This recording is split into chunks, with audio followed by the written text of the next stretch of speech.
ओशो कहते हैं, एक और मित्र पूछते हैं कि क्या सेवा करना ही पर्याप्त नहीं है? सेवा करें तो क्या परमात्मा की उपलब्धि नहीं हो जाएगी? उन्होंने पूछा है, सेवा करें गरीबों की, दीनों की, दुखियों की, तो उसी सर्विस से, उसी सेवा से क्या मिल जाएगा प्रभु? नहीं, भूल कर भी कभी नहीं मिलेगा। धर्म से तो सेवा उत्पन्न हो सकती है, लेकिन सेवा से धर्म उत्पन्न नहीं होता है। धार्मिक व्यक्ति का जीवन तो सेवक का जीवन होता ही है, लेकिन सेवक का जीवन धार्मिक आदमी का जीवन नहीं होता है।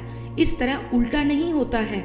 दिया जल जाए तो अंधेरा निकल ही जाता है, लेकिन कोई कहे कि हम अंधेरे को निकालने की कोशिश करें तो दिया जल जाएगा, तो फिर दिया नहीं जलता है। अंधेरे को निकालने की कोशिश कर कर मर जाएं, अंधेरा नहीं निकलने वाला और दिया तो जलने वाला नहीं।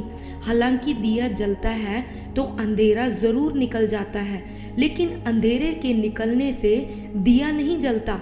चित्त में धर्म का जन्म होता है तो सेवा जरूर आ जाती है, लेकिन सेवा से कोई धर्म नहीं आता, बल्कि बिना धर्म के जो सेवा है वह भी अंधकार को ही तृप्त करती है, उसका ही साधन बनती है। वह भी कहती है, मैं हूँ सेवक, मैंने की है सेवा, मैं हूँ बड़ा सेवक, मुझसे बड़ा सेवक कोई भी नहीं।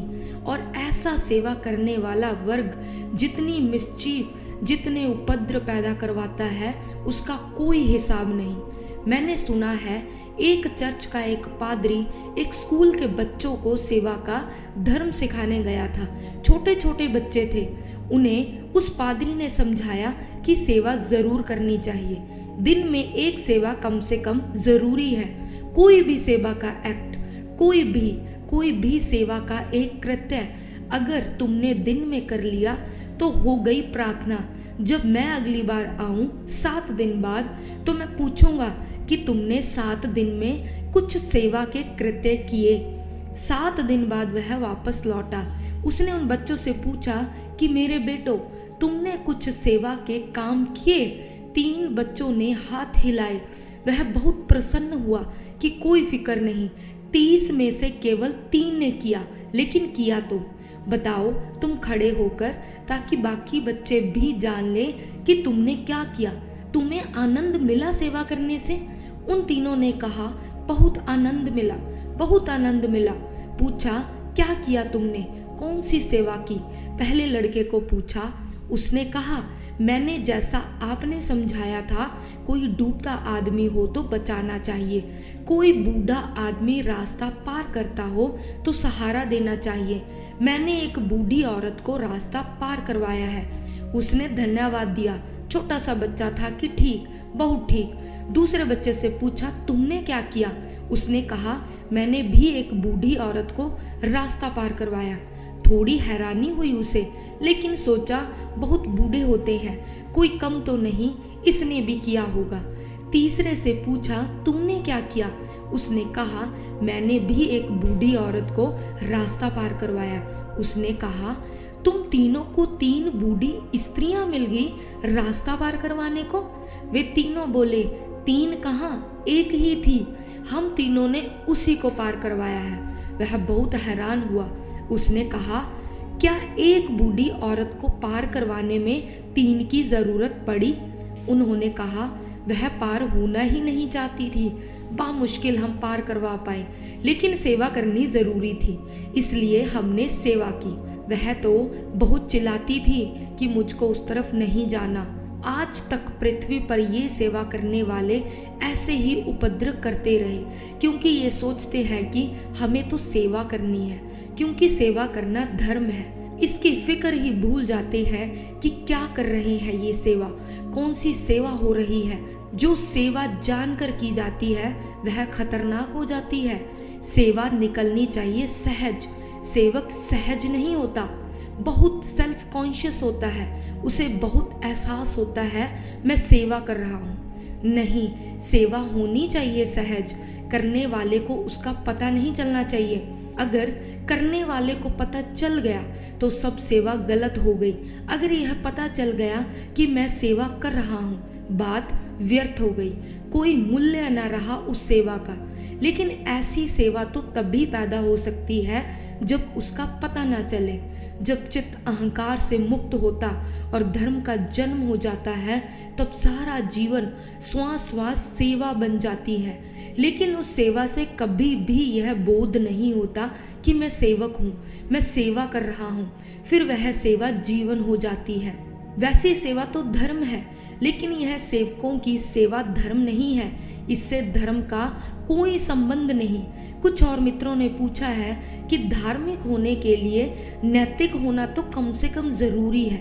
आदमी को नैतिक होने की कोशिश तो करनी ही चाहिए, चेष्टा तो करनी चाहिए कि आदमी नैतिक हो जाए, अच्छे काम करे, अच्छी वृत्ति रखे, अच्छा आचरण हो, सत्य बोले, अहिंसक हो, दयालु हो।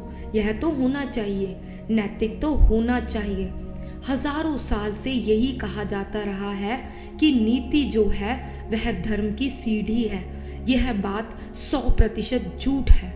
नीति धर्म की सीढ़ी नहीं है, नीति धर्म का फूल है, सुगंध है। नीति धर्म की सीढ़ी नहीं है, नीति धर्म का परिणाम है। धार्मिक व्यक्ति के जीवन में नैतिकता होती है, लेकिन कोई नैतिक हो जाए तो उसके जीवन में तो नैतिकता भी नहीं होती और धर्म भी नहीं होता। क्योंकि नैतिकता होने की जो चेष्टा है, नैतिक होने का जो प्रयास है, वह इसी बात की खबर है कि आदमी अनैतिक है और अनीति के ऊपर नीति को थोपने में संलग्न है। भीतर हिंसा है, ऊपर से अहिंसा को थोप रहा है। जिसके भीतर हिंसा नहीं है, क्या वह अहिंसक होने की चेष्टा करेगा? जिसके भीतर चोरी नहीं है, क्या वह चोरी से बचने की कोशिश करेगा? जिसके भीतर असत्य नहीं है, क्या वह सत्य को बोलने का प्रयत्न करेगा?